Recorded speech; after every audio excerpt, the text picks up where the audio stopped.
This sport is so bizarre, man. Honestly, this sport is so bizarre. And Man United are the epitome of it. They epitomize how bizarre the sport is. We've just drawn to Arsenal 1-1 at home, and I don't know how to react. I don't know whether to be over the moon because we got a big point against a team that I was expecting to lose to. I think most people were. They sit second, we sit in the bottom half. I don't know whether to feel annoyed because of the vast amount of misses, nearly point blank at times, that we seem to have throughout this game. I don't know whether to feel encouraged going forward that this could be a sign of things to come. I don't know whether to feel like bamboozled or like led astray here, because where has this been the last few weeks or months? I don't know how to feel. I'm really perplexed right now. Man United just drew 1-1 to Arsenal at home. And I think you have to say, yeah, first of all, it's a great result for United, or at least you would have said so before a ball is kicked. But the way that game has just played out, it's really difficult for me to get my mind right and try and put together concise thoughts, because I'm really confused at what I just watched. The first half, Man United actually won the half. We came out of it 1-0 up. And yet we were much better in the second half, where technically, we lost the half 1-0. We were far better in the second half than we were in the first. Just adds to the weirdness. We created way more in the second half. We held on to the ball way better in the second half. Our press was way better in the second half. And yet we've lost the second half and won the first. It's bewildering to me, guys. Look, I think for a lot of us, we were really concerned that Man United record, if you don't know, the record I'm speaking about is at halftime, Man United, while going into the half up in the game, have never actually lost it at full time. Never. When Man United go into a half at Old Trafford, one or more goals up, they always win or draw. They've never lost from a winning position. And I think a lot of us, when that Bruno goal went in towards the end of the first half, we were celebrating, we were happy, but we were also cautious, like, uh-oh, is this another record that's going to be wiped out? And then when Declan Rice scores, we're thinking even more so, uh-oh, is this a record that's going to be wiped out? Obviously, it hasn't been. And really, we should have won that game. Really, Man United should have won today. There's a Man United angle to take from this. There's an Arsenal angle to take away from this. But let's start with the Man United one. Man United go into this game with some substitutions being made. Eriksen is in the lineup. Casemiro is in the lineup. Xerxes is leading the line. Hojlund is dropped. Lindelof is starting from the beginning. It's a weird lineup, honestly. It's not the greatest lineup in the world. And for the first 45 minutes, Man United were kind of trapped in their own kind of box, or at least in their own third. They weren't really able to sustain build-up. They weren't really able to get up the pitch. They didn't really pose much of a threat to Arsenal whatsoever. However, they defended pretty well. They defended compactly. Arsenal really didn't sniff a chance in that first half, even though they had most of the ball. And it almost felt like, to me, this is kind of just going to end up either being a 0-0 or Arsenal just gets something out of pure luck, because we know the way United concede goals. But the way it was going, I didn't see where United were really going to grab a goal until basically the final minutes of the first half, where Garnacho was fell on the edge of the box and Bruno has a free kick. And now Bruno Fernandes, right? We're gonna, you know what? I'm gonna leave Bruno towards the end of the game. Bruno steps up and just wakes the entire fan base up. It woke me up from my chair. It woke up the entire stadium. It probably woke up the rest of his team. He puts in a free kick from outside of the box that is just absolutely exceptional. Now, David Raya in goal probably should do a lot better. First of all, he's basically standing on the complete opposite side of the goal, and also reacts so late and in goal looks so small when trying to make that save that it probably makes Bruno's free kick look a little better, but take nothing away from Bruno's set piece. It's yet another moment of magic from an individual that nearly all season long has kept this rotten, average Man United team afloat. It has been Bruno and pray. And you pray for Bruno, this guy kind of comes up with the answer nearly every single time recently, man. And it's why I made a video recently by reacting to Roy Keane's sentiments on him, saying, I think this season your sentiments are kind of misfocused. He has been exceptional for us. He has been the only one even maintaining a standard that resembles Manchester United, or at least what Man United should be. So we actually go into the first half at halftime 1-0 up. But I think, like most United fans, I was feeling, can we really play another half like we just did and hope to get anything out of it? The answer is we never got to find out, because the way Man United came out for that second half was incredible. It was incredible. It's one of the best performances over 45 minutes that a Ruben Amorim team has given in the Premier League. It was brilliant. Man United were aggressive. Man United conducted their press exceptionally. They defended very, very well. They kept Arsenal at bay. They didn't concede many, if any, for the most part, until maybe the last 10 minutes, clear-cut chances. They were winning their first balls. If they didn't win the first ball, they won the second ball. They were getting in behind. They were creating chances. It was a performance that I think Man United fans have been crying out for. They've been begging to see from this team. And they've been wondering, pulling their hair out as to why they haven't gotten it. Well, today, that second half, they got it. I'm very, very proud of the way the team came out in the second half. Very, very proud. Mazraoui, I thought, played his best game since Erik ten Hag has been at the helm. I think he was really, really good under Erik ten Hag, but since Amorim has kind of been in charge and Mazraoui has had to play at wing back, I think his performances have really been hurt because it's a position he just cannot play. But today, this was the best we've seen from Mazraoui in a long, long time. He was so good going forward, connecting passes, getting himself in attacking positions, nearly scored. And the only way I can describe the, like, it's a miss, but also David Raya goes from 0 to hero because I think he should have done better for the free kick. But on this, it's like, wow, how on earth has he saved that? How on earth has he pulled out a save there? Mazraoui meets a cross from Diogo Dalot, who did much better in terms of getting his crosses into the box. Meets it absolutely perfectly, as far as I know perfectly. And it's only the outstretched foot of David Raya, akin to like what we used to see from De Gea, that keeps Mazraoui from making the score 2-0. We should have been 2-0 at that point. In fact, at one point, I thought we should have been up 3-0. There's another one where Mazraoui, I think it was. No, it wasn't Mazraoui. It was Garnacho. Puts in a cross into the box. It looks like it's going to meet Mazraoui. Xerxes gets there ahead of him.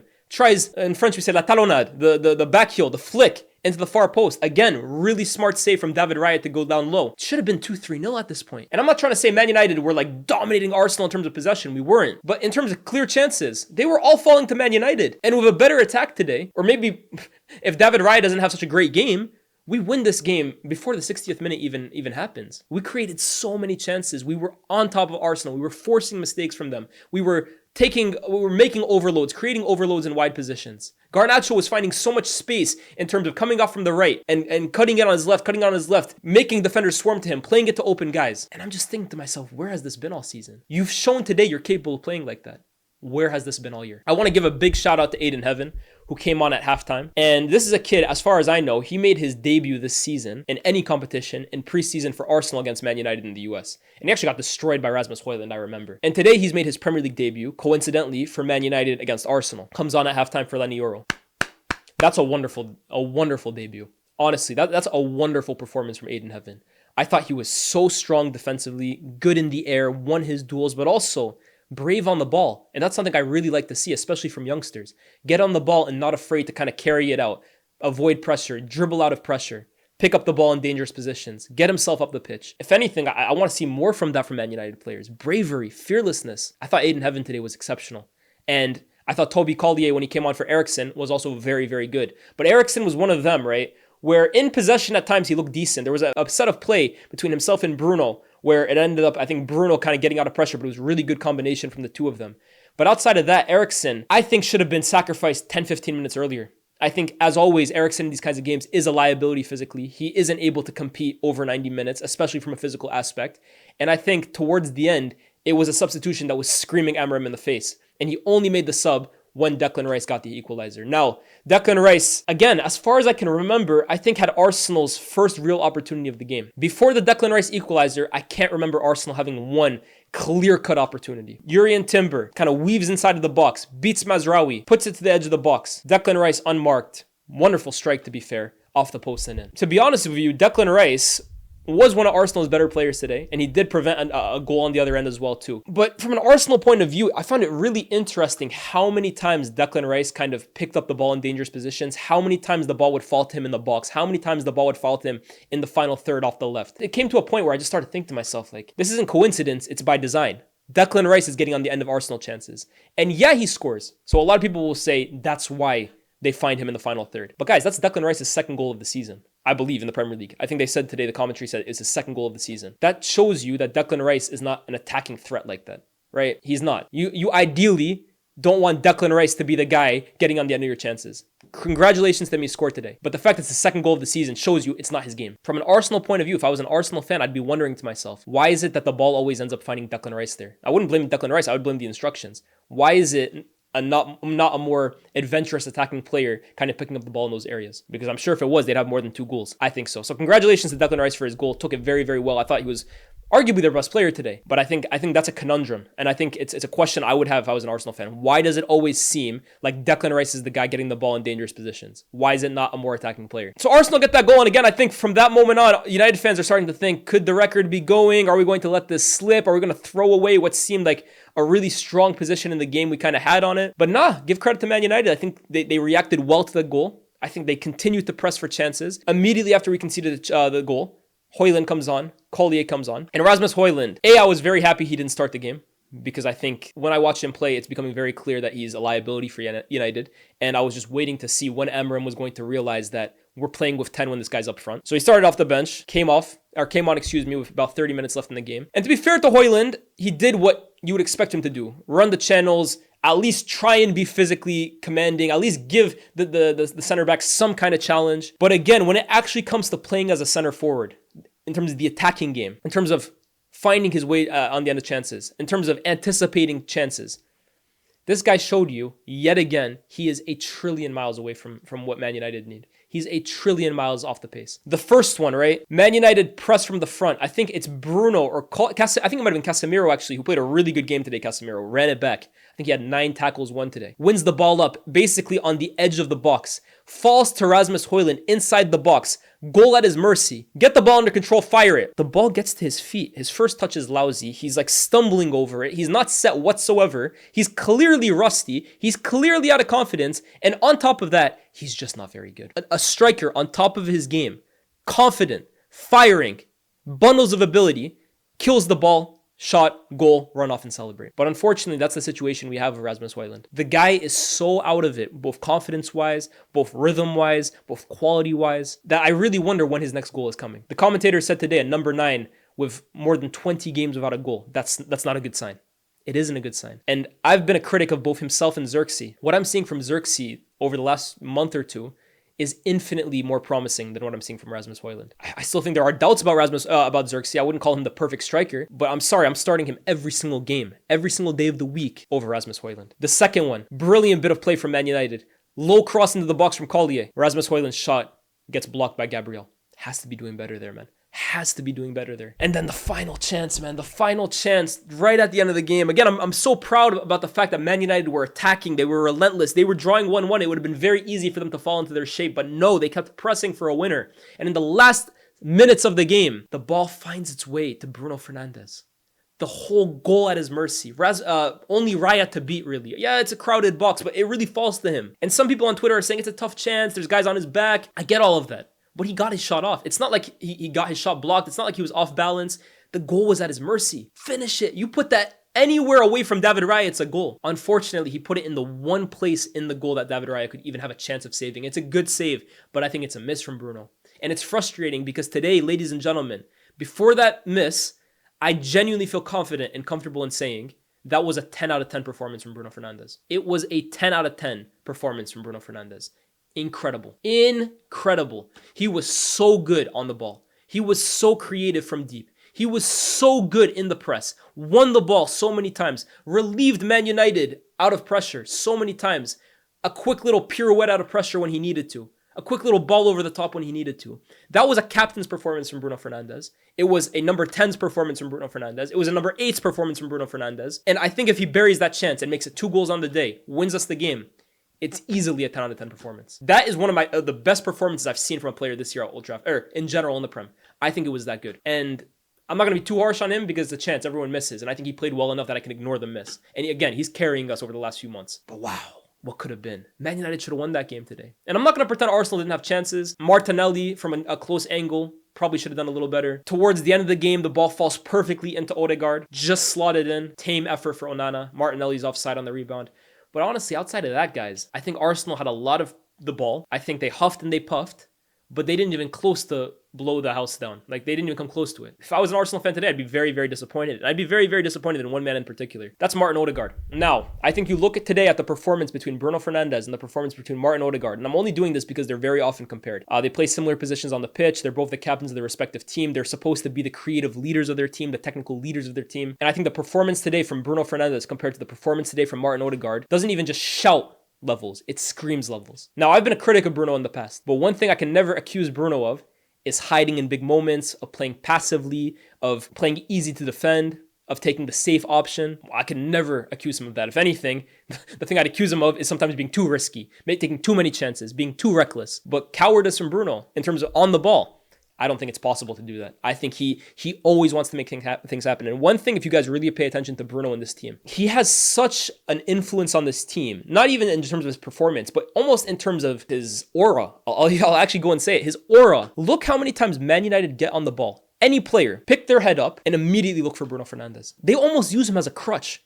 It doesn't matter where on the pitch they are. Their first look is almost always, where's Bruno? There could be a wide open pass to someone. Their first look is, where's Bruno? How can I get him the ball? They won't even attempt the ball over the top. Let me give it to Bruno and he'll do it. That's leadership right there. That's presence. That's personality. And I think it's why this United team and everyone who plays with him has so much respect from a leadership point of view. He is the technical leader of this team. Now, Odegaard, on the other hand, I'm watching him today, and Odegaard is cute. Odegaard is very technically secure. He's very good in tight pockets. He's very good at connecting play, playing short. But in terms of getting on the ball and really taking a shot out of nowhere or creating a chance out of nothing or pushing the initiative, pushing the play to the opposition, pushing his team up the pitch, I'm sorry, I don't think you see it enough for a player of his A, talent, but B, his role. Not only is he's the captain, just like Bruno, he's the technical leader. He's the guy these guys are probably expecting to kind of lean on, get us out of this situation. And far too many times with Odegaard do I see him almost like pirouette in a little circle, end up spinning back out, find himself on the edge of the box, try and do a quick 1-2 to then again go sideways, try that little dink over the top, which is a very tough pass to pull off. And when it does, it looks nice, but it also leaves his teammate in a difficult situation. It's very cute. It's nice on the eye, but I think from an impact point of view, Odegaard this season, you feel way too many times you're left wanting more. You're left desiring more. And I think the level between himself and Bruno today, it's night and day. Bruno plays for an infinitely worse team than Arsenal. Infinitely worse. Man United are a much worse team than Arsenal. They're worse coached. They're way less drilled. The quality on display is way worse. Defensively, they are nowhere near as strong as Arsenal. Midfield-wise, they do not have as much physicality as Arsenal. They don't have enough goals in their team. It's a very average team, to be generous. And yet Bruno carries this team more so than Odegaard does. And I think in a game like today, Arsenal were crying out for Odegaard to take that game by the scruff of the neck. They had the ball. It's not like they couldn't get him on the ball. It's not like Odegaard wasn't being found, but almost every single time he got it, I can't really think of a moment that he made happen. And if I was an Arsenal fan today, I'd be very, very disappointed by his performance. And I think people are starting to get tired of it, man.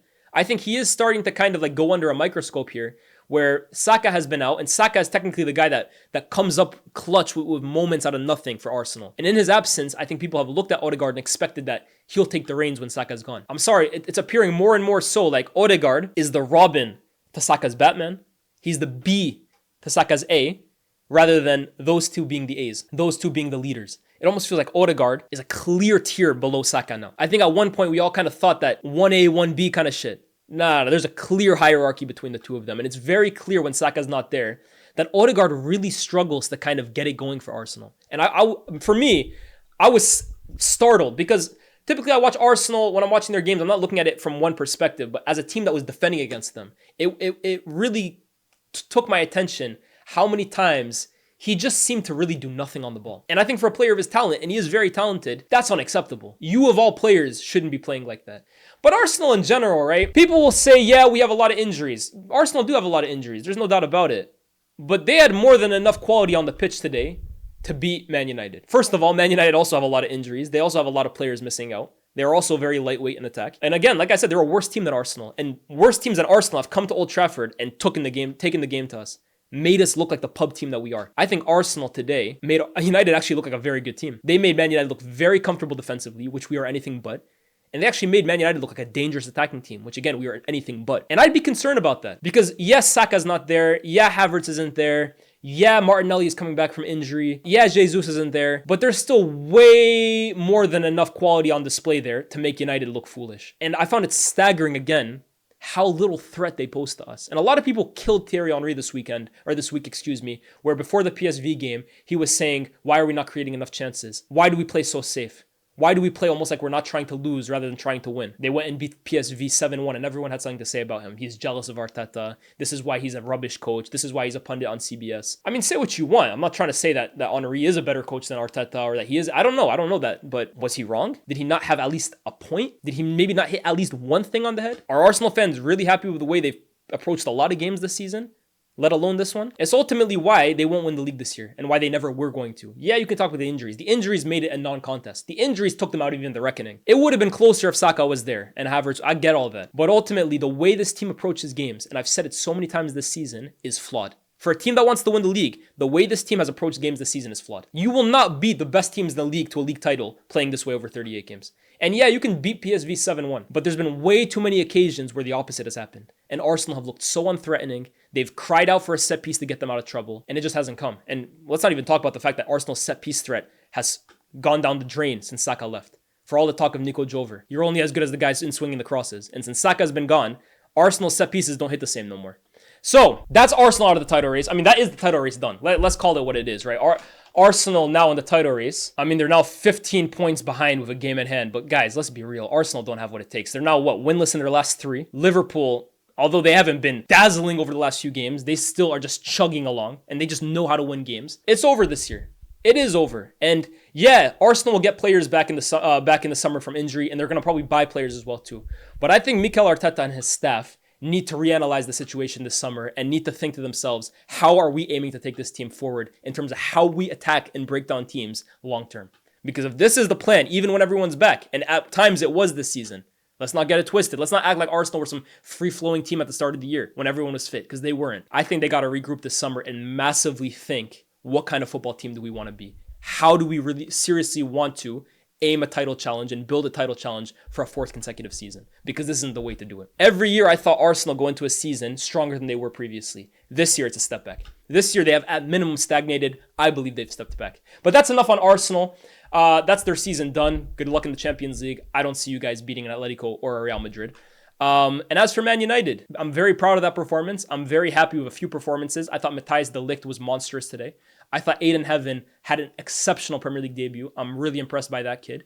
Collier, I thought, played a really good game when he came on. Casemiro was a beast in midfield. Bruno Fernandes played one of the best games I've ever seen him play. Xerxes is improving every single game. And I actually thought Garnacho was pretty good as well, too. One thing I'll say about Amorim, though, right? This is what we're asking to see. I'm not asking to see Man United dominate every single team. Not even the performance. But Ayden Heaven today showed you that there is quality in our academy. Toby Collier has shown you a few times now, in my opinion, there's quality in your academy. Or there's quality in your reserves. I think Cheeto Obi Martin has given you cameos that can make you think, yeah, he can play significant Prem minutes. Not start every single game, but he can contribute. Stop playing the same guys that have gotten you to this point of the season. We're 14th, 15th place in the league for a reason. It's not by fluke. It's because of guys like Rasmus Hojlund who can't score goals. It's because of guys like Eriksson in midfield. Because of guys like Dallo at left back. There's several players that have us in the position we are. And you will live and die by those players. Give the kids a chance. Man United fans will give you so much more leeway if you just give the kids a chance. Because I'm sorry, I'm looking at a few of these guys now.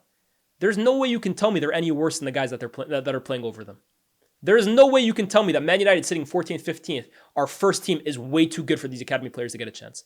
And I think they've shown you enough times now over the last few weeks, they can contribute if you give them the chance. I hope he does. Because look, our season's done. The Europa League, let's see what happens in the second leg. I'm not really that optimistic about the Europa League. In fact, I don't even know if I'm going to cover it this year. Maybe if we go really, really far, but it's just really disheartening for me watching those games. But build into next year. You're probably going to be here next season, barring a complete disaster. You're probably going to be here next season. We're tired of seeing the same old guys. The least you can give us is a glimpse at the future. And I think the future looks pretty bright with a few of these kids. Let me know what you guys think. Like, share, subscribe. Should Man United have got all 3 points? Bruno, should he have scored at the end, or was that a tougher chance that I'm giving him credit for? And Arsenal, where do they go from here? Like, share, subscribe. What a weird game, man. I'll see you guys very, very soon. Peace.